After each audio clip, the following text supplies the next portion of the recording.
राम जय राम जय जय राम। ओम श्री राम जय जय राम। मेरी प्रियात्माओं, करुणा निधान भगवान श्री राम की करुणा आप सभी के लिए सदैव कल्याणकारिणी हो, यह मेरी आंतरिक शुभकामना। जैसा अभी मैं आप लोगों को समझा रहा था, इस प्रकार से यदि चित्त को एकाग्र करके आप स्वयं के अहम को उस अनंत में लय कर देंगे तो सदा के लिए आप आवागमन से मुक्त हो जाएंगे। सदा के लिए आप दुख और चिंता से मुक्त हो जाएंगे। इसमें आप स्वतंत्र हैं कि आप अपने दृष्टि भाव को अलग रखना चाहते हैं व परमात्मा में मर्ज करना चाहते हैं। परमात्मा में समर्पित होकर के भी आप अपने दृष्टि भाव को अलग रख सकते हैं और यदि चाहें तो आप उसमें अपने आप को मर्ज कर सकते हैं। बहुत से संत महापुरुष जो भक्ति मार्ग के अनुयायी हैं, वो स्वयं को परमात्मा में लीन नहीं करना चाहते, अपने आप को परमात्मा से अलग रखते हुए भी वो मुक्त होते हैं, जन्म मरण के प्रवाह से रहित होते हैं। इसलिए अपने आप को उस अनंत में डुबोए रखिए। आप देखेंगे आपका सारा जीवन आनंद से भरा हुआ हो। कहीं दुख, कहीं संताप, कहीं चिंता नाम की कोई वस्तु नहीं होगी आपके जीवन में, यदि आप अपने आप को परमात्मा के साथ इस प्रकार से मिला देंगे तो। ये दुख, संताप, चिंता आदि जो है, यह व्यष्टि भाव की प्रबलता के नाते है।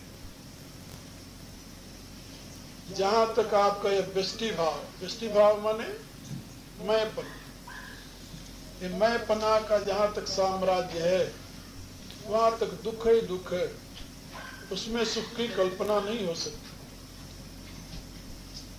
ये हमेशा याद रखो, जहां तक व्यष्टि भाव है वहां तक दुख के सिवा और कुछ नहीं मिलेगा। कभी सुख मिलेगा तो सुख नहीं होगा, वो सुख का आभास होगा। इसलिए सत्य को समझो, सत्य को पहचानो और सत्य में स्थिर रहने की कोशिश करो। सत्य यही है, उस अनंत के सिवा और कुछ नहीं है। सत्य यही है कि जैसे समुद्र में बुलबुले उठते हैं, समुद्र में ही रहते हैं, समुद्र में ही लीन हो जाते हैं, इसी प्रकार से हर एक प्राणी का जीवन है। वो आनंद समुद्र परमात्मा में ही बुलबुले के समान प्रकट हो जाता है, उसी में रहता है, अंत में उसी में लीन हो जाता है। इस सत्य को यदि स्वीकार कर लेंगे, समझ लेंगे, तो आप सदा से दुख से मुक्त हो जाएंगे। ये बात याद रखें। मैं आप लोगों को श्री रामचरितमानस से राम गीता, भगवान राम द्वारा दिया गया अपने प्रिय अनुज लक्ष्मण को उपदेश वो सुना रहा है कई दिनों से। कल मैंने बताया था दुख में हेतु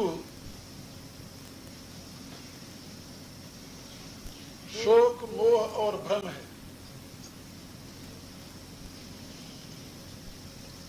आप लोग और आगे आगे हो जाओ, यहाँ इसको ये उठा दो तो यहाँ से हारमोनियम को बाहर कर ये दो, बाजा उठा दो पकड़ ऊपर रख दो। ये सब उठा दो यहाँ से, जिससे आप लोग और आगे सारा बढ़ो, बैठे। और आगे हो जाओ। आगे आए थे, यहाँ तक आ सकते हो।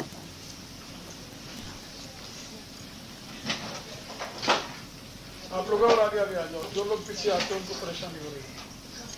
उठा दो बेटे से।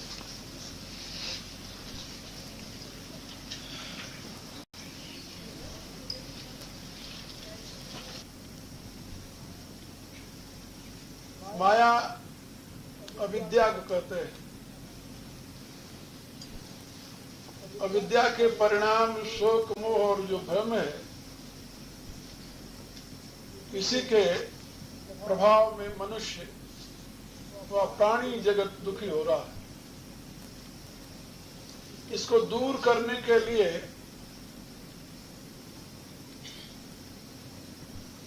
रामचरितमानस में 5 तत्वों का बोध बताया गया है। स्वस्वरूप, पर स्वरूप, विरोध स्वरूप, उपाय स्वरूप और फल स्वरूप। यहाँ पर महात्मा लक्ष्मण ने भगवान से प्रार्थना की है कि हे प्रभु, हमें शोक मोह और भ्रम से मुक्त कीजिए, और इसके लिए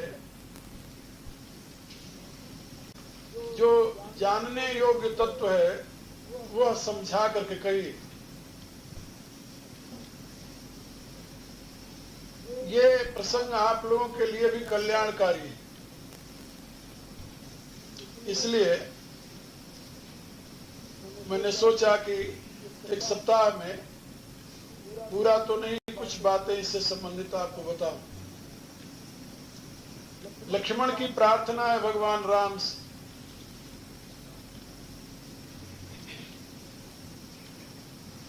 एकांत में भगवान राम सुखासन से विराजित हैं। एकांत में ही ऐसे प्रश्न किए जाते हैं, ऐसे रहस्य जाना जाता है। गुरु के चरणों में बैठकर विनम्र भाव से प्रार्थना करके उस रहस्य को जानने की जिज्ञासा मनुष्य के जीवन में बहुत बड़े भाग्य से उदय होती है। लक्ष्मण इसी रहस्य की सीख देने के लिए स्वयं प्रभु के चरणों में उपस्थित होते हैं और उनसे प्रार्थना करते हैं।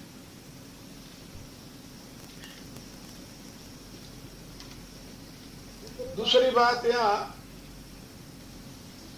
गुरु के प्रति सामान्य बुद्धि न रखकर विशेष बुद्धि होनी चाहिए। इसलिए लक्ष्मण राम को अपना बड़ा भाई नहीं मानते, बल्कि प्रार्थना कर रहे हैं, सुर नर मुनि सचराचर साईं। सृष्टि में ये तीनों श्रेष्ठ प्राणी हैं, सुर नर और मुनि। ये तीनों साधना कर सकते हैं, साधक हैं।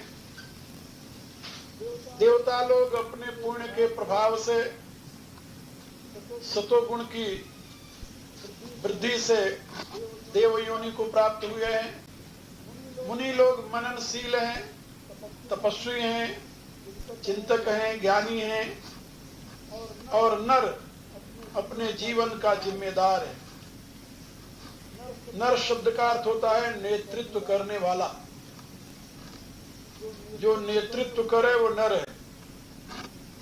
इसलिए मनुष्य को ये बताया गया है कि ये अपने कर्मों में स्वतंत्र है, किसी का हस्तक्षेप नहीं है।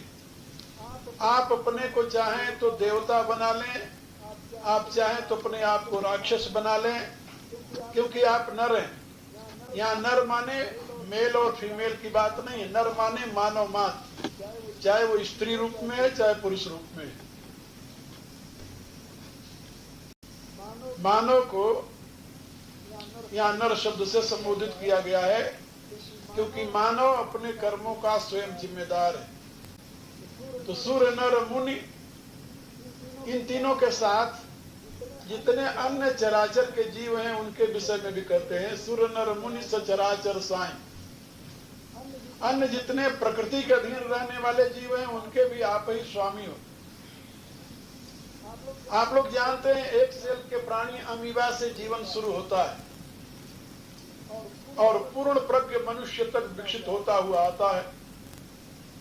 तो एक सेल के प्राणी अमीबा से लेकर के मनुष्य योनि में आने से पूर्व तक जीव का सारा दायित्व तो प्रकृति के ऊपर होता है। कोई भी प्राणी अपनी इच्छा से कुछ नहीं कर सकता। प्रकृति जैसे उससे कराती है वैसे वो करता है। उसका आहार, उसका विहार, उसका व्यवहार सब कुछ प्रकृति के अधीन होता है। जब वो मनुष्य योनि में आता है तो स्वतंत्र होता है, फिर अपना आहार, अपना विहार, अपना व्यवहार अपने विचारानुसार बना लेता है। It means human being is responsible his own elevation और हिज ओन डाउनफॉल। मनुष्य अपने उत्थान और अपने पतन का जिम्मेदार है। याद रखें, you are responsible. You don't think that God is doing everything.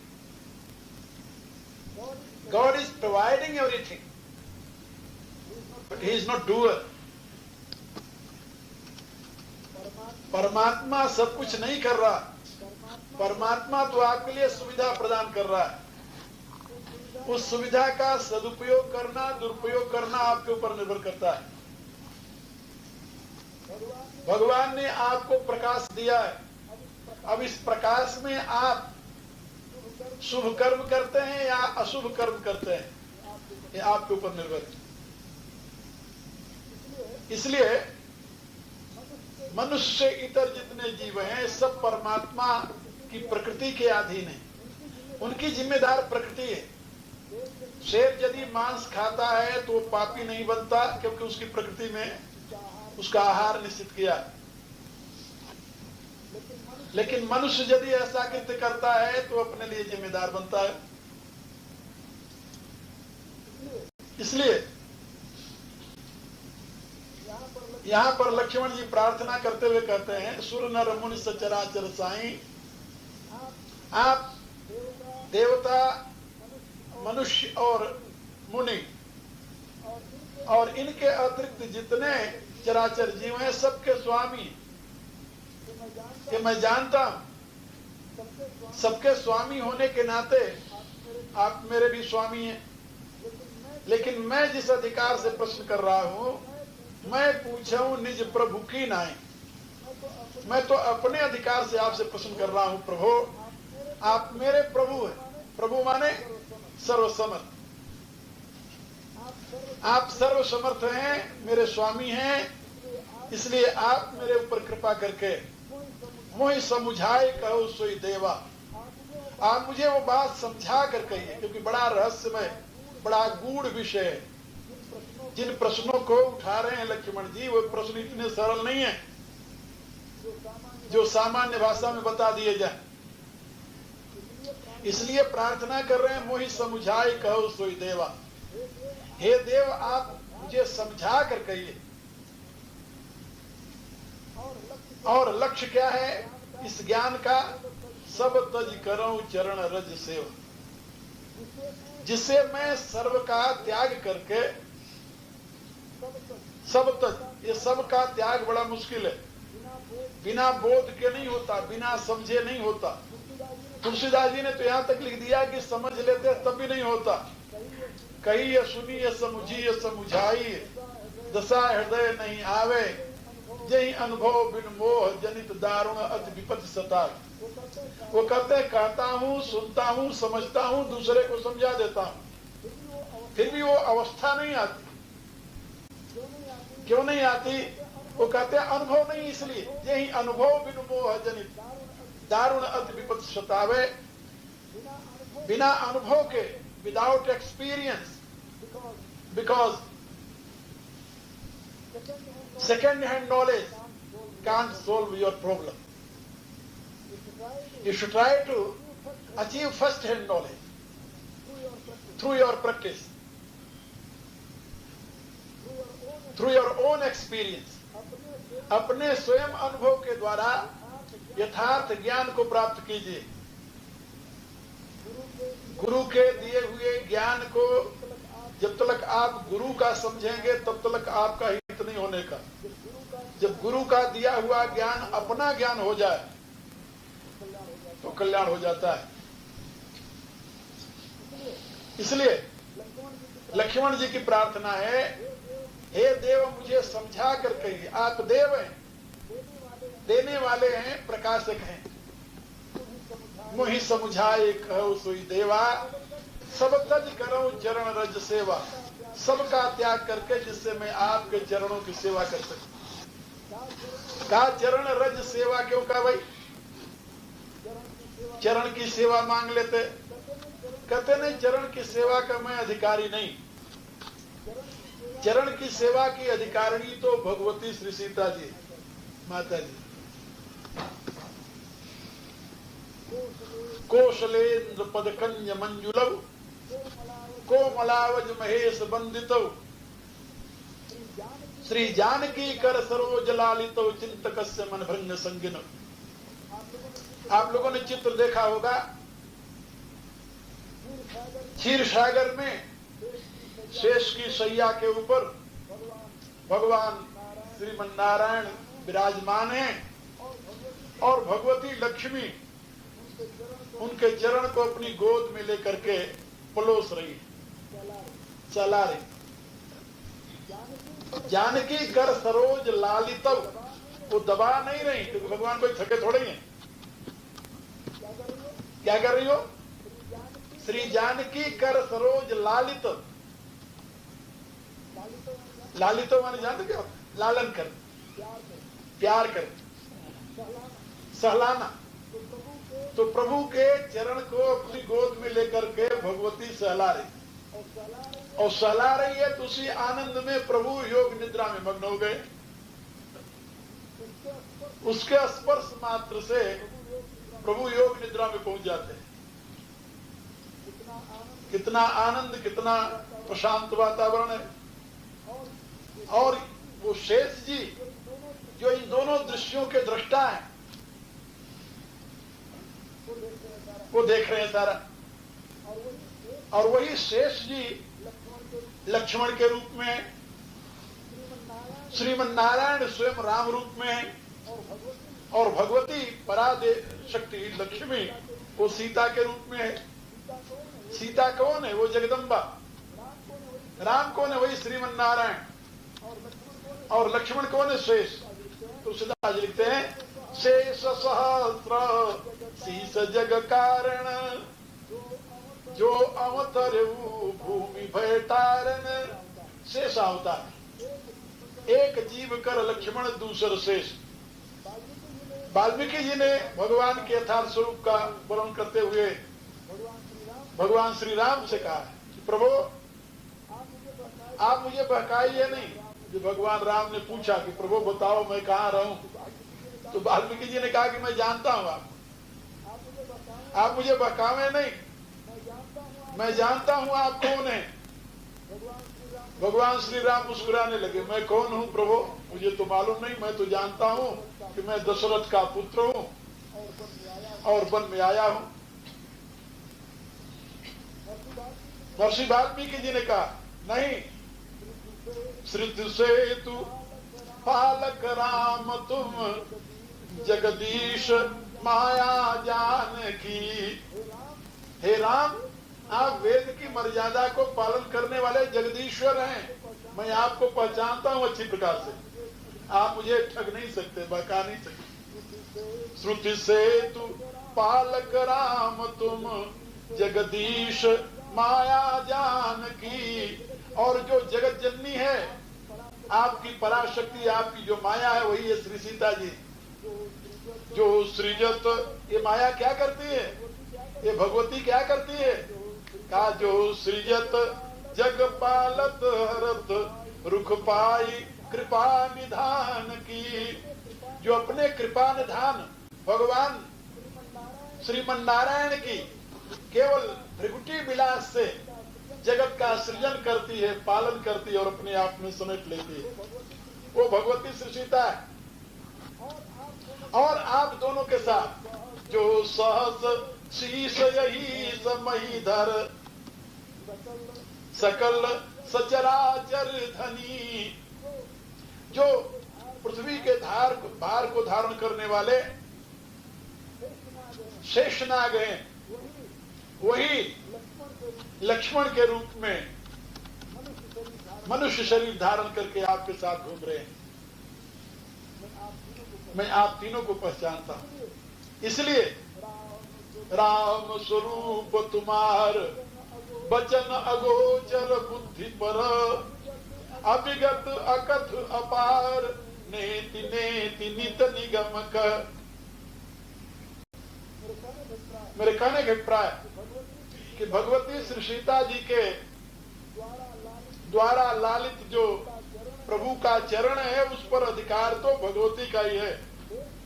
शेष का अधिकार नहीं कि वो प्रभु के चरणों की सेवा करे। इतना भला साहस कैसे कर सकते हैं? इसलिए वो प्रार्थना करते हैं कि प्रभु उसके काबिल तो हूं नहीं, अनधिकार चेष्टा करनी भी नहीं चाहिए। आप वह वस्तु मांग लें जो आपके अधिकार के बाहर की है, तो आपको मिल भी जाए तो उससे आपको क्या लाभ होगा? महाभारत की एक कथा है, बड़ी छोटी सी, आप लोगों को सुना रहा हूं। अनधिकार यदि कोई वस्तु मांग करके मिल भी जाए तो उससे उसका कोई लाभ नहीं होता। ये इसका सारांश। अश्वत्थामा का नाम सुना होगा, द्रोणाचार्य का पुत्र। जब शस्त्र विद्या में निपुण हुआ और अपने बल का था लेने लगा, तो सोचा कि इस समय अब मेरे बराबर तो दुनिया में कोई नहीं है। केवल यदि मैं कृष्ण से जीत जाऊं तो मैं दुनिया के ऊपर अपना प्रभुत्व स्थापित कर सकता हूं। लेकिन कृष्ण को जीतने के लिए कृष्ण के पास एक शस्त्र है। वो शस्त्र यदि मेरे पास हो जाए तो मैं कृष्ण के समान व उनसे अधिक बलशाली हो सकता हूं।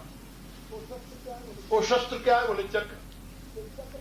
ये चक्र के बल पर ही कृष्ण सबको जीतते हैं। उसकी काट दुनिया में किसी शस्त्र में नहीं है। यदि वो चक्र मुझे मिल जाए फिर कृष्ण मेरा क्या बिगाड़े? सोचने लगा, लेकिन मिलेगा कैसे? वो तो कृष्ण का चक्र है। फिर विचार करने लगा कि देखिए, मैं क्षत्रिय हूं, मैं ब्राह्मण हूं, और ब्राह्मण होने के नाते भिक्षा मांगने का मेरा अधिकार है, और कृष्ण क्षत्रिय है। मैं उनके पास जाकर यदि दान मांगूं तो ये नहीं कह सकते कि मैं नहीं दूंगा। और यदि वचन उन्होंने दे दिया और वचन में मैंने उनका चक्र मांग लिया, फिर कृष्ण क्या करेंगे? ऐसा निश्चय करके वो द्वारका पहुंच गया। द्वारका पहुंचा, भगवान अंतर्यामी, भगवान को ज्ञात हुआ अश्वत्थामा आए हैं, द्रोणाचार्य के पुत्र। इसलिए भगवान ने उनका बहुत शानदार स्वागत किया, एक ब्राह्मण कुमार की तरह। अश्वत्थामा सोचता था कि एक वीर की तरह मेरा स्वागत होगा, लेकिन प्रभु की दृष्टि में तो ब्राह्मण कुमार है। ब्राह्मण कुमार की तरह उसका स्वागत हुआ। उसको ले आए भगवान, अंतःपुर में बैठा दिए सिंहासन के ऊपर, उसके चरण धोए। ब्राह्मण का जैसा स्वागत होना चाहिए, चरण धो करके उसकी सेवा में हाथ जोड़ कर खड़े हो गए। विप्रवर बताइए आपकी क्या सेवा करें? अश्वत्थामा कहने लगा कि हमें बड़ी प्रसन्नता है आपके इस भक्ति को देखकर, आपकी श्रद्धा को देख करके। तो आप पधारे कैसे? प्रभु ने पूछा। का एक विशेष काम से मैं आपके यहां आया। क्या बताइए विप्रवर? ब्राह्मण के लिए मेरे पास कुछ अदेय नहीं है, जो भी मांगना हो आप मांग सकते हो।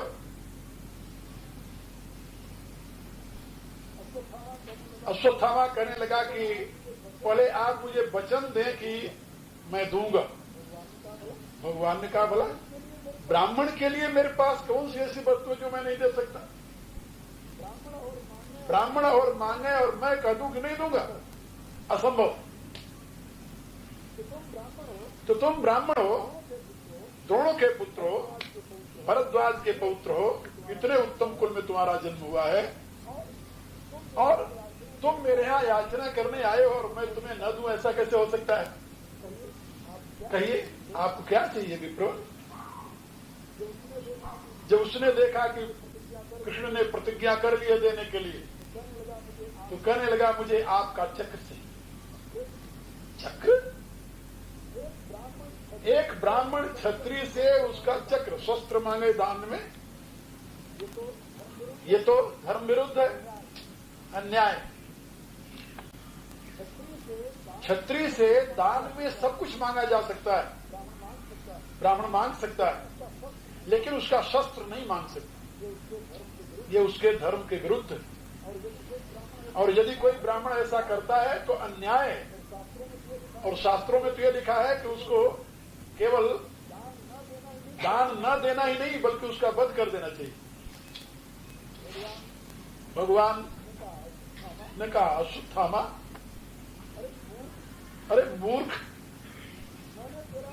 मैंने तेरा स्वागत किया ये जान करके नहीं तू बहुत बड़ा वीर है, इसलिए नहीं कि तुमसे मैं डरता हूं, केवल इसलिए कि तुम एक ब्राह्मण, ब्राह्मण का सत्कार करना मेरा क्षत्रिय का धर्म है। मैंने अपने धर्मानुसार तुम्हारा आदर किया। यदि आज मेरे चक्र कोई दूसरा व्यक्ति तुम्हारे जगह पर कह देता, मांग लेता, तो उसके धर पर सर न होता। लेकिन तुम द्रोण के पुत्र हो, केवल एक कारण है जिससे मैं तुम्हें क्षमा कर रहा हूं कि तुम द्रोण के पुत्र हो, भरद्वाज के पौत्र हो। अब रही बात मेरे वचन की, मैंने वचन दे दिया है तुम्हें, यदि तुम मेरा चक्र उठा सको तो ले जाओ।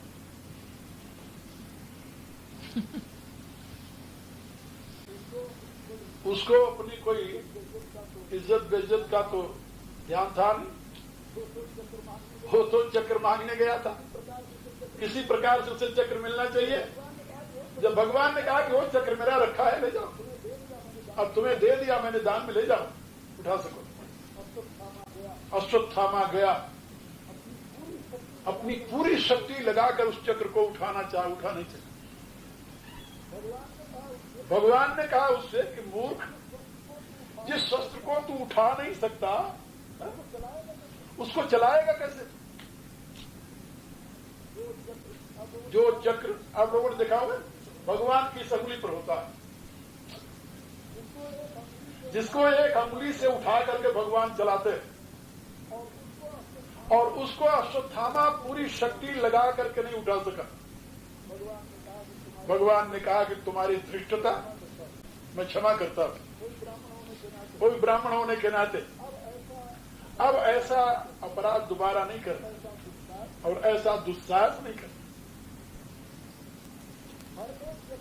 हर एक व्यक्ति को दान में वही वस्तु मांगनी चाहिए जो उसके अधिकार की सीमा में। यदि उसकी अधिकार की सीमा से परे की कोई वस्तु को मांग लेता है तो करेगा क्या करेगा? वो नहीं। एक भिखारी राजा के पास चला जाए, राजा उसको पूछे भाई क्या चाहिए तुम्हें दान में? वो कहे आप अपना हाथी दे दो। राजा यदि हाथी दान में दे देगा उसे, क्या करेगा वो भाई? अपने खाने के लिए तो उसे रोटी नहीं है, घर घर भीख मांग करके टुकड़ा खाता है, हाथी का पेट कहां से भरेगा वो? यानी कोई भी वस्तु मांगते समय ये ध्यान रखना चाहिए कि ये मेरे अधिकार के अंदर है या बाहर।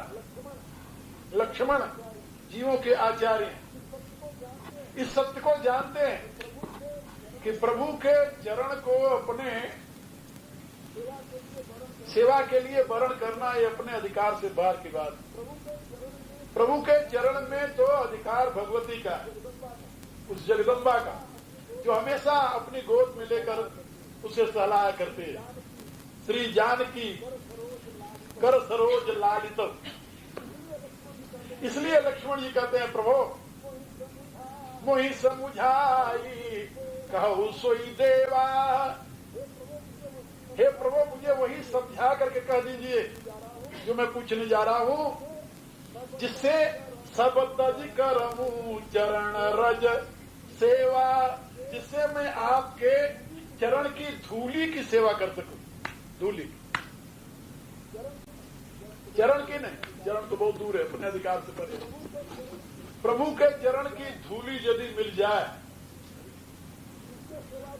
उसके सेवा का सौभाग्य प्राप्त हो जाए, तब भी कृतार्थ हो जाए। जैसे भरत जी कहते, मोरे शरण राम की पनही, राम सुस्वामी दोष सब जनही।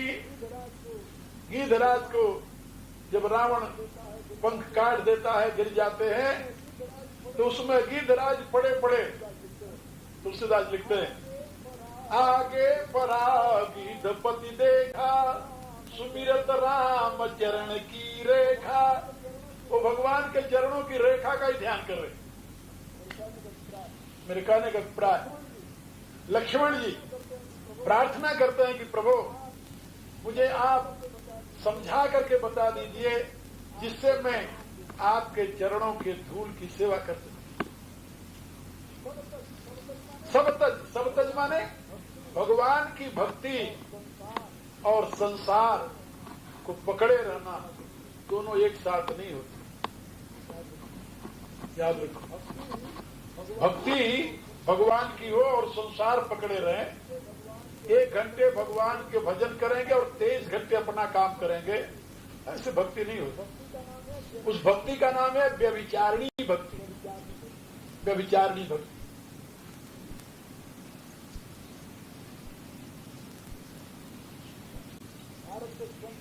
भारत के एक संत हुए हैं विनोबा भावे, वो कहा करते थे कि भाई आजकल एजुकेशन सिस्टम पर कहते थे, बात करते हुए कहते थे, एजुकेशन सिस्टम में यदि कोई व्यक्ति 33% नंबर ले ले तो पास हो जाता 3rd डिवीजन में। यदि 50 ले ले तो 2nd डिवीजन हो जाता उसका, और 60 ले ले तो उसका 1st डिवीजन हो जाता है। वो कहते थे कि इन मूर्खों से पूछो कि भाई तुम्हारी स्त्री ब्याह करके आती है, उससे तुम पूछो भाई कितना मुझको प्यार करती हो तुम। यदि वो कह दे कि मैं आपको 60% प्यार करती हूँ, तो कहते थे क्या तुम उसे 1st डिवीजन दे दोगे? पहले पूछो कि भाई वो 40% दूसरा कौन जिसको प्यार करती है तुम। अरे प्यार में कोई डिवीजन होता है? नहीं, मेरे कहने का प्राय कि जब तक 100% ऐसे पत्नी यदि अपने पति से पूछे भाई तुम मुझे कितना चाहते हो, वो भी यही उत्तर दे दे कि मैं तुम्हें 40% 50% चाहता हूं, क्या बनेगा उसके साथ? मेरे कहने का प्राय कि जहां प्यार होता है वहां तो 100% की बात होती है। प्यार में साझी नहीं चलती, समर्पण में साझी नहीं चलती कि आधा यहां हो जाए आधा दूसरे के पास हो, ऐसा नहीं होता। इसलिए भगवान ने गीता में बार बार कहा है कि भक्त व्यभिचारिणी, हमें तो अव्यभिचारिणी भक्ति चाहिए, व्यभिचारिणी भक्ति नहीं चाहिए। व्यभिचारिणी माने आधा इधर और आधा दूसरे के साथ, ऐसा प्यार नहीं चाहिए, ऐसा प्रेम नहीं चाहिए, ऐसी समर्पण नहीं चाहिए, ऐसी भक्ति नहीं चाहिए जो कई खानों में बटी हुई हो। अव्यभिचारिणी भक्ति अव्यभिचारिणी, उसी बात को यहां कहते हैं। सब तज करो चरण सेवा, सबका त्याग करके, बाहर का त्याग तो हो जाता है, अंतर का त्याग बड़ा मुश्किल है। एक संत कहा करते थे, चलो चलो सब कोई कहे पहुंचे बिरला कोई, एक कंचन एक कामिनी दुर्गम घाटी दो। दूसरे संत ने कहा कि नहीं, कंचन तजनो सहज है, सहज त्रिया को नेह, मान बड़ाई ईर्षा दुर्लभ तजनो। वो कहते हैं कि नहीं, कंचन और कामिनी का त्याग बहुत कठिन नहीं है, ये तो त्यागा जा सकता है, लेकिन मान बड़ाई और ईर्षा इसका त्याग बड़ा मुश्किल है। और जब तक इसका त्याग नहीं होता तब तक भक्ति नहीं होती। भक्ति में मान के लिए स्थान नहीं है, भक्ति में प्रेम में अभिमान के लिए स्थान है नहीं, बिल्कुल नहीं। जिसको तुम प्यार करते हो उसमें ये नहीं होता कि हम बड़े हैं और छोटे हैं, भेद के लिए स्थान नहीं होता। अपने बच्चे को प्यार करते हो तुम ना, उठा करके कभी कंधे पर रखते हो, कभी सर पर बैठा लेते हो, कभी सोचते हो कि छोटा है मेरे सर पर क्यों बैठा हुआ है, क्यों, कारण क्या? क्या वहां प्यार है? प्यार में छोटा बड़ा नहीं होता। इसलिए लक्ष्मण जी कहते हैं सब तज करो चरण रज सेवा। वो तो सब तजे हुए हैं पहले से, लेकिन मनुष्यों के आचार्य होने के नाते मनुष्यों के लिए आदर्श प्रस्तुत कर रहे हैं। जैसे भगवान ने कहा गीता के अंत में, सर्वधर्मान परित्यज्य मामेकम शरणं व्रज हम तो आसर पापेभ्यो मोक्षयिष्यामि मा शुचः। उसी रूप से कह रहे हैं सब तज करो चरण रज सेवा, सबका त्याग करके आपके चरणों के धूल की सेवा करूं, ऐसा मुझे समझा करके कहीं। क्या समझना चाहते हैं? यहां पर वो प्रश्न करते हैं। महात्माओं ने इसे 6 प्रश्न माना है और इसे 5 प्रश्न भी माना गया है। सबसे पहले उनकी प्रार्थना है, कहु ज्ञान, आप मुझे ज्ञान की बात बताइए, ज्ञान क्या है? ज्ञान सुपात्र को ही दिया जाता है, कुपात्र को ज्ञान दो तो ज्ञान नष्ट, उसकी दुर्गति हो। एक महात्मा भिक्षा में जाया करते थे, नारायण हरि करते तो मां रोटी लाकर उनको देती थी। भारत में अब भी हजारों संत हैं जो नारायण हरि करके एक घर से एक रोटी लेते हैं। मैं भी 12 वर्षों तक यही करता रहा, एक घर से एक रोटी लेता था। और माताएं श्रद्धा से बहुत कुछ देती हैं, कभी रोटी देती हैं, कभी गाली देती हैं, कभी और कुछ देती हैं। मैं तो उस समय जब मेरे गुरुदेव ने मुझे निर्देश दिया भिक्षा मांगने का, तो मैं 24 साल का था। और जब भी जाता कहीं नारायण हरि करता तो कुछ देवियां तो निकलती तो देखती तो उनको दया आती कि देखो इतना सुंदर अच्छा लड़का है। मेरे बाल से लंबे यहां तक, ऐसे घूमने घूमने वाले लोग देखते तो सोचते किसी अच्छे घर का लड़का है, इसको क्या हो गया, क्यों भीख मांग रहा है, क्या चाहिए? एक रोटी मांग, तो उसको दे आती, एक रोटी नहीं 2 रोटी ले ले, नहीं मैं एक लेता। गुरु ने मना किया था, मीठा नहीं लेना भिक्षा में, फल नहीं लेना भिक्षा में, अमुक चीज नहीं लेना भिक्षा में, कोई मिष्टान, कोई फल, कोई ऐसी चीज नहीं, केवल रोटी और जो सब्जी दाल जो मिल जाती। कई माताएं निकलती तो अंदर से देखती, हट्टा खट्टा, शर्म नहीं आती तेरे को, नारायण नारायण करते। कमा कर नहीं खा सकता, कमा कर नहीं खा सकता। देखो कितना निर्लज है, कितना अच्छा लंबा चौड़ा 6 फुट का जवान नारायण नारायण कुल करता घूमता है गली में। काम करके नहीं मिलती तुम्हें एक रोटी, रोटी मांगने आया है, शर्म नहीं आती? आती है मां, आती है। फिर क्यों मांग रहा? अब उससे क्या बताऊं क्यों मांग रहा हो? शर्म आती है कि नहीं आती है?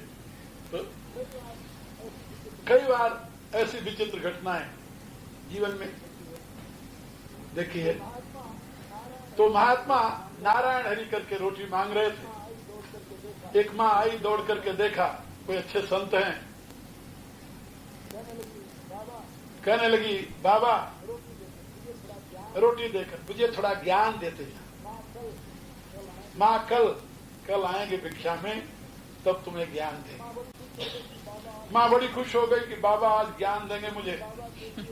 उसने बाबा के लिए खीर पूड़ी आज बना करके तैयार रखा।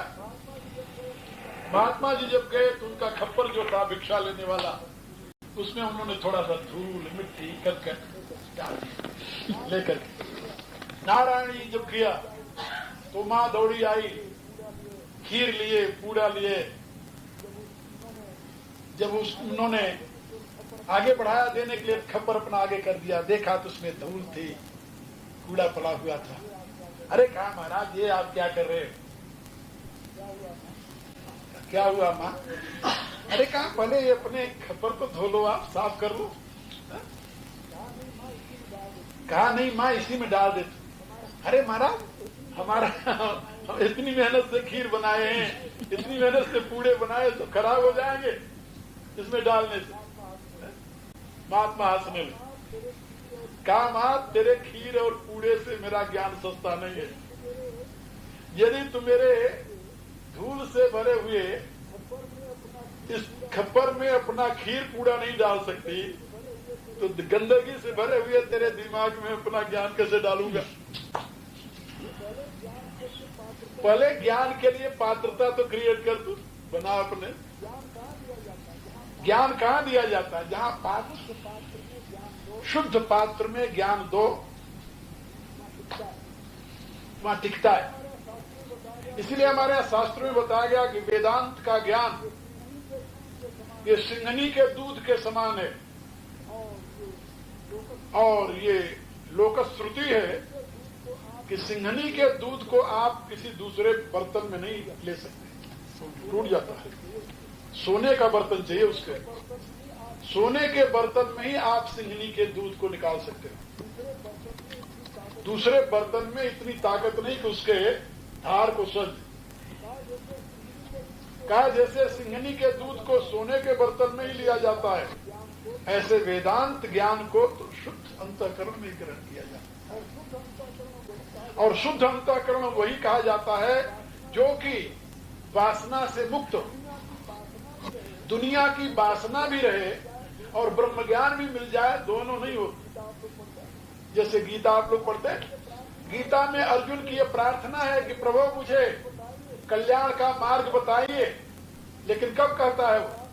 जब वो प्रभु से प्रार्थना करता है, न कांक्षे विजयम कृष्णा न च राज्यम सुखानि च, हमें विजय नहीं चाहिए, हमें राज नहीं चाहिए, हमें कुछ नहीं चाहिए दुनिया का। जब सबका त्याग करता है तब कहता है हम ज्ञान का पात्र मनुष्य कब बनता है? जब सबका त्याग करता है। वासना है पूरित हृदय में, ज्ञान ठहरता नहीं और ज्ञान दिया भी नहीं जा सकता। इसलिए लक्ष्मण की प्रार्थना है कि प्रभु हम तो सब तज करो चरण रज सेवा। इसलिए प्रार्थना करते हैं कि कहो ज्ञान, ज्ञान दीजिए मुझे। ज्ञान क्या है ये बताइए। कहो ज्ञान का अभिप्राय आप ये बताइए, ज्ञान है क्या? बोला सुना है रीते ज्ञानान मुक्ति, बिना ज्ञान के मुक्ति नहीं होती। नहीं ज्ञाने न सदृशम पवित्र में विद्युते, ज्ञान के समान इस दुनिया में पवित्र करने वाला कोई दूसरा तत्व नहीं है, ऐसा भगवान कृष्ण घोषित करते हैं। वेद में आया विज्ञानम यज्ञम तनुते, ज्ञान के प्रकाश में सारे विश्व का विस्तार हुआ है। वो ज्ञान है क्या प्रभु? कहो ज्ञान, ज्ञान क्या है ये मुझे समझा दीजिए। और सुना है बिना विराग के ज्ञान नहीं होता, ज्ञान की होई विराग बिन, बिन गुरु होई की ज्ञान, ज्ञान की होई विराग बिन। बिना गुरु के ज्ञान नहीं होता और बिना विराग के ज्ञान नहीं होता। केवल गुरु मिल जाए तो ज्ञान हो जाएगा? बोले नहीं। जब तक राग है दुनिया में, गुरु एक नहीं 1000 मिल जाए तब भी ज्ञान नहीं होता। महान से महान गुरु की उपलब्धि होने पर भी दुनिया के साथ यदि राग बना हुआ है तो ज्ञान नहीं हो सकता। ज्ञान के लिए दोनों आवश्यक है, गुरु और वैराग। बिनु गुरु होई कि ज्ञान, ज्ञान की होई विराग बिनु। गाँव ही वेद पुराण, भव की तरी हरि भक्ति बिनु। तो बिना गुरु के और बिना विराग के ज्ञान नहीं होता। तो प्रभु आप बताइए ज्ञान क्या है, और दूसरा ये विराग क्या है। कहो ज्ञान विराग, ज्ञान क्या है प्रभु, विराग क्या है प्रभु। और सुना है कि ज्ञान और विराग में जो बाधक तत्व है वो माया है। सुनते हैं माया, को जग जाहिन व्यापी माया। ऐसा दुनिया में कौन हुआ जिसको माया न व्यापी हो। तो जिस माया की इतनी महिमा है, जो माया सब जगह ही न चावा, जा सुचरित लखी काहू न पावा। माया ही सारे जीवों को नचा रही। भगवान कहते हैं गीता के 18वें अध्याय में, ब्राह्मण सर्वभूत्रान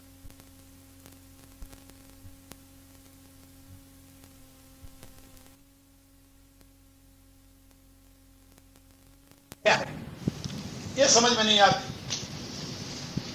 कहो ज्ञान विराग अरु माया। और सुना है प्रभु कि आप भक्ति से द्रवित हो जाते हैं। भक्ति ही आपको पाने का एकमात्र उपाय है। भक्त्या तुष्यति केवलम न जुगुणैर भक्ति प्रियो माधव। आप भक्ति से ही संतुष्ट होते हैं, दूसरे साधनों से नहीं। इसलिए वो भक्ति क्या है। कहु ज्ञान विराग अरु माया, कहु सो भगति करहु जहि दाया। जिससे आप दया करते हैं जीवों पर, वो दया का आधार मूल भक्ति है। वो भक्ति क्या है प्रभु, ये भी मुझे बताइए। कहु ज्ञान विराग अरु माया, कहु सो भगति करहु जहि दाया। 4 प्रश्न। 5वां प्रश्न, ईश्वर जीव भेद प्रभु सकल कहु समुझाई। हे प्रभु, सुना है ईश्वर और जीव इन दोनों में भेद है। इन दोनों में क्या भेद है। जीव किसे कहते हैं, ईश्वर किसे कहते हैं।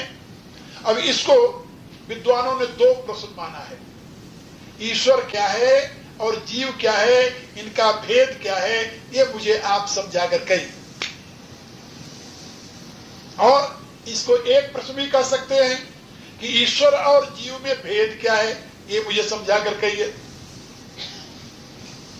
इसको 3 प्रश्न भी कह सकते हैं, ईश्वर क्या है, जीव क्या है, उनमें भेद क्या है, ये आप मुझे बताइए। कुछ विद्वानों ने 7 प्रश्न स्वीकार किया है। यहां पर कुछ विद्वानों ने 6 प्रश्न स्वीकार किया है, कुछ ने 5 प्रश्न स्वीकार किया है। बात एक ही है, चाहे 6 मानो, चाहे 5 मानो, चाहे 7 मानो। लेकिन प्रार्थना लक्ष्मण की यही है, ईश्वर जीव भेद प्रभु। हे प्रभु, आप प्रभु हैं। प्रभु माने सर्वसमर्थ है।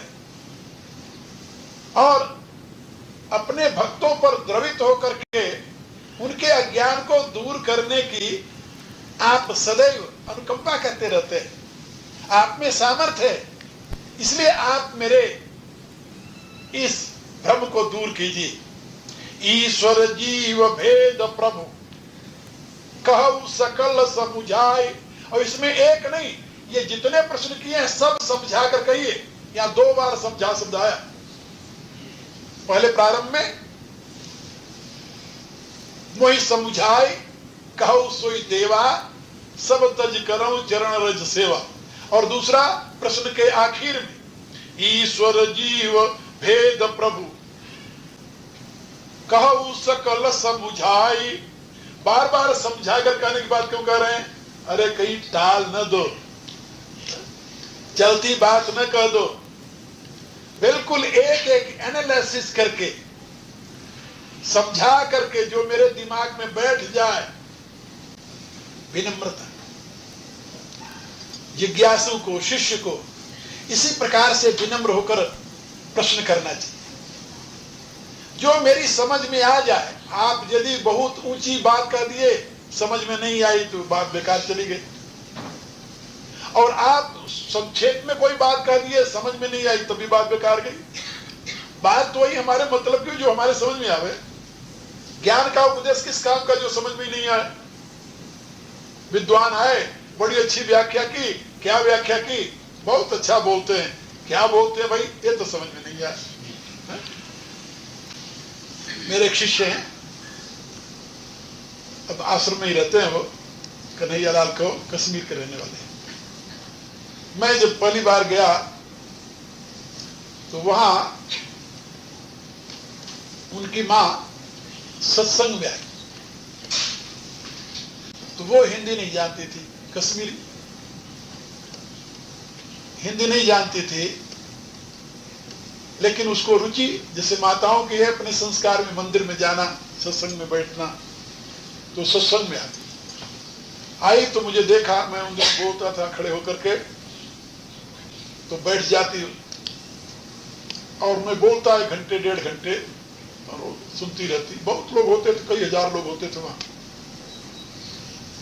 वो घर गई, रोज के काम था, 2-3 दिन बीता ऐसे।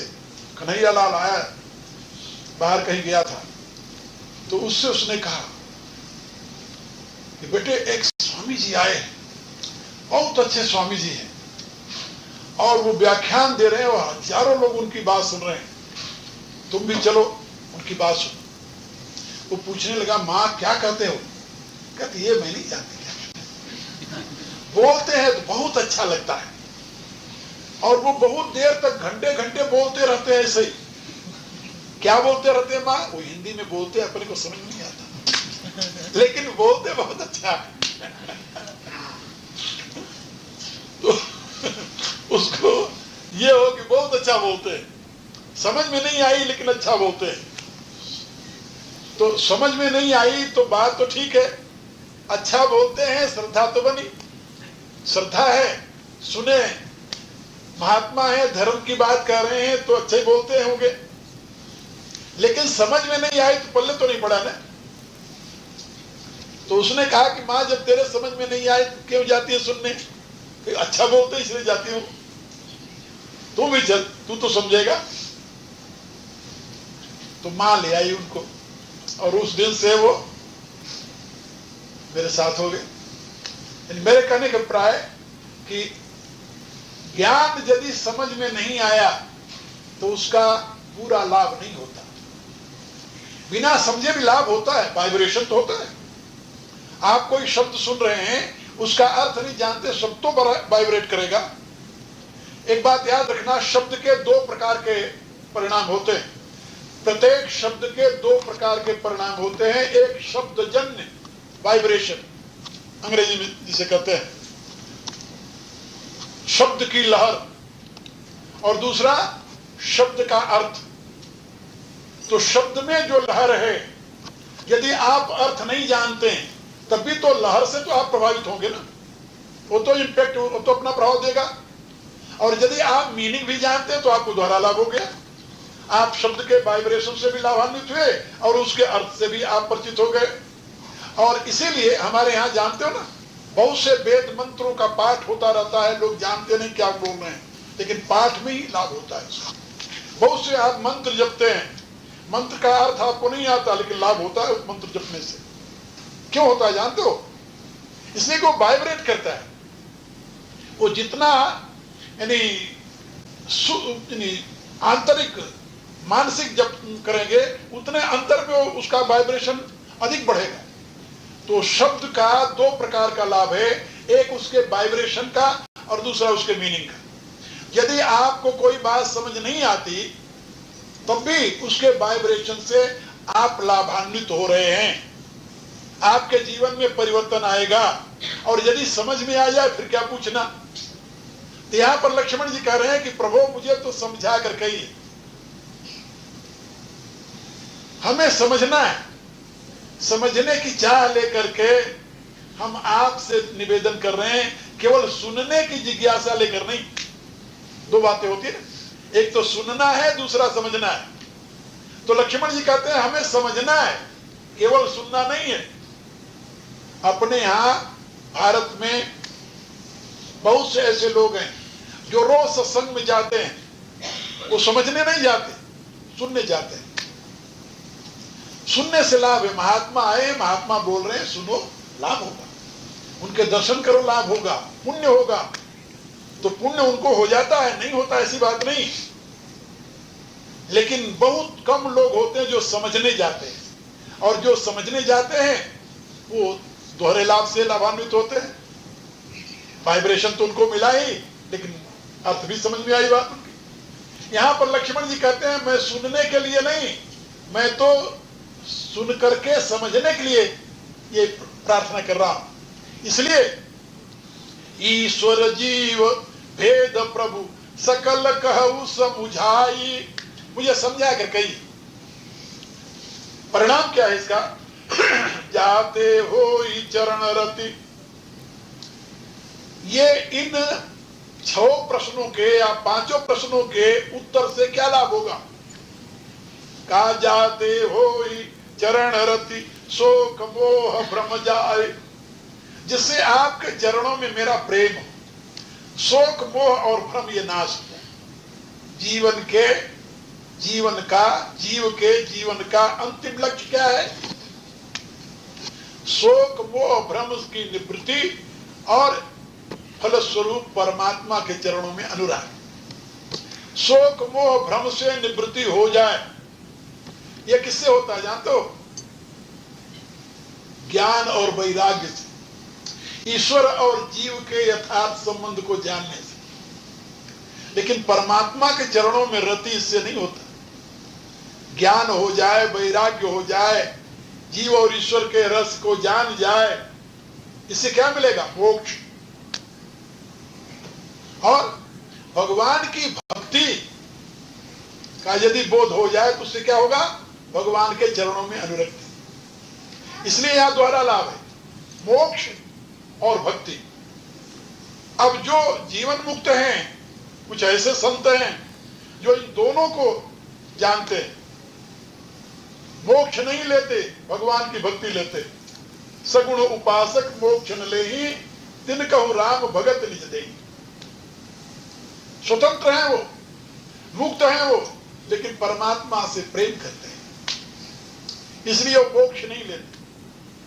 तो यहां पर लक्ष्मण जी का कथन है, प्रभु जिससे शोक मोह भ्रम ये तीनों चला जाए और आपके चरणों में अनुराग हो जाए। इसीलिए इस प्रसंग के अंत में तुलसीदास लिखते हैं, भगत जोग सुनि अति सुख पावा। सारी कथा सुनने के पश्चात उनको सुख किस में मिला? भगति योग। भगति योग सुनि अति सुख पावा, लक्ष्मण राम चरण सिर नावा। तो यहां पर उनके प्रश्न में फल के रूप में जाते हो चरण रति शोक मोह भ्रम जाए। यदि आप ज्ञान वैराग्य भक्ति माया ईश्वर जीव इन सब के रस को जान जाएंगे तो शोक मोह भ्रम नष्ट हो जाएगा, भगवान के चरणों में प्रेम हो। ये उसका फल है। ये लक्ष्मण का प्रश्न है। अब इस प्रश्न के उत्तर में भगवान ने शुरू में लक्ष्मण जी को सावधान किया। थोरई महासभ कहूं बुझाई। भैया लक्ष्मण, तूने प्रश्न तो बहुत अच्छा किया, लेकिन समय ठीक नहीं। समय इतना नहीं है कि सारी की मैं तुम्हें व्याख्या विस्तार से करके समझाऊं। क्यों समय नहीं भाई? जानते हो, इसलिए कि सुपूर्णखा आ रही है, वो चल पड़िए वहां से। सुपूर्णखा चल पड़ी है, और इतने वर्ष बीत गए तब तुम्हें ध्यान नहीं आया प्रश्न करने का। अब आखिरी समय में जब दिशा बदल रही तुम्हें प्रश्न करने का, इसलिए इतना लंबा समय नहीं है कि जो तुम पूछ रहे हो सबका डिटेल में व्याख्या करके समझाऊं। हाँ कहूंगा, समझाऊंगा तुम्हें जरूर, लेकिन थोड़े में संक्षेप। थोड़े ही मह सब कहूं बुझाई, और मैं तुम्हें बुझा करके, बुझा माने संकेत करके। ये तो आप लोग जानते हो ना, बुझाई में एक बड़ा सुंदर भाव है।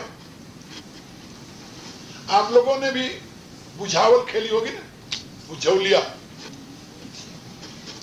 जो संकेत के द्वारा किसी बात को बताने की प्रक्रिया है। बुझो, तो बुझो इशारा करता है कि बुझो क्या होता है, वो कहता है कद्दू, कहता हाँ बिल्कुल ठीक है। और जो नहीं बुझता वो, ये भी जानते हो ना, उसको घोड़ा बनना पड़ता है। तो यहां पर भगवान कह रहे मैं तुम्हें संकेत में सारी बात समझाऊंगा। थोड़े सब कहूं बुझाई, थोड़े में ही हम तुम्हें सब समझा कर कह देंगे, लेकिन इसके लिए तुम्हें 3 काम करना होगा। सुनऊ तात मति मन चित लाई। यदि तुम अपना मति मन और चित्त तीनों लगा दिए मेरे साथ, फिर तो मैं थोड़े में तुम्हें समझा दूंगा। और यदि तीनों में से एक भाग गया तो फिर पल्ले नहीं पड़े। जब किसी विद्वान की बात सुनो, गुरु की बात सुनो, आचार्य की बात सुनो, तो ये तीनों एक साथ होने चाहिए। कौन कौन से? मति मन चित्त।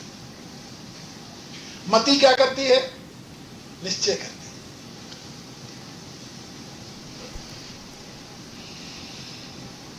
यदि मति नहीं है सुनने में, मति माने बुद्धि, यदि बुद्धि सुनने में नहीं लगी है तो समझोगे क्या? तुम कहां समझोगे?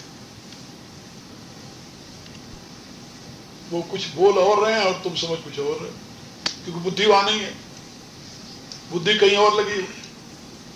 इसलिए सुनने में बुद्धि का सबसे पहले स्थान है। सुनऊ तात मति, फिर मन, और सुन रहे हो और मन कुलाचे मार रहा इधर से उधर। कहो कैसे भक्ति में लागी प्रभु, मनवा तो मृगासी कुलाचे भरे। कबहू इत भय, कबहू उत भय, कबहू उतही उत जाई परे। कबहू मित्र के संग आनंदित है, गणिका गण में कबहू नृत्य करे। हरे कबहू देख के पापन को, कबहू पाप की बीथन में बिहरे। कहो कैसे भक्ति में लागी प्रभु, मनवा तो मृगा से छलांगे भरे। यदि मन मृगा के समान छलांगे मार रहा है, उछल कूद कर रहा है, तो तुम क्या सुनोगे? क्या पल्ले पड़ेगा तुम्हारे? इसलिए मन भी वहां लगा, मन एकाग्र हो, बुद्धि सजग हो, मन एकाग्र हो, और चित्त जागरूक हो, जिससे वो धारण कर। चित्त का क्या काम है? धारण करना। चित्त धारण करता है, बुद्धि समझती है, निश्चय करती है, ये ग्राह्य है, ये अग्राह्य है। और मन जो है एकाग्र होता है तो सुनता है, क्योंकि श्रवण इंद्रिय का स्वामी मन है, नेत्र इंद्रिय का स्वामी मन है। और जो सुनते हो वो तो श्रवण इंद्रिय से सुनोगे ना, और श्रवण इंद्रिय का स्वामी कौन है? मन। यदि मन श्रवण इंद्रिय के साथ नहीं है तो सुन ही नहीं सकते। तो आंख के साथ मन नहीं है तो देख ही नहीं सकते। तो यानी जिसके साथ तुम्हारा मन है, इंद्रियाणाम ही चलताम यो मनो अनुविधीयते। भगवान कहते हैं कि जिस इंद्रिय के साथ मन होता है वही इंद्रिय अपना काम कर पाती है, दूसरी इंद्रिय काम नहीं करती। यदि श्रवण के साथ तुम्हारा मन नहीं है तो क्या सुनोगे? तुम मनन कैसे करोगे? तो श्रवण के साथ मन होगा तो मनन करोगे, और बुद्धि होगी तो ग्रहण करोगे, तुम समझोगे। तो बुद्धि समझेगी, मन मनन करेगा, और चित्त उसे धारण कर लेगा। तो जितनी बात कही गई सब सार्थक हो गई। और यदि बुद्धि है, मन नहीं है, चित्त नहीं है, तब भी, यदि मन है, बुद्धि नहीं है, चित्त नहीं है, तब भी, मन बुद्धि है, चित्त नहीं है, तब भी, और चित्त मन बुद्धि तीनों एक साथ होंगे, तब तुम्हारे बात समझ में आएगी। इसलिए भगवान कहते हैं सुनहु तात मति मन चित लाई, मति मन और चित्त लगाकर मेरी बात सुनो। और यही हम भी आप लोगों से कह रहे हैं कि मति मन और चित्त लगाकर मेरी बात सुनो। मैं क्या सुनाऊं वो आगे सुनाऊंगा। कब सुनाऊंगा? कल। आप तो सुना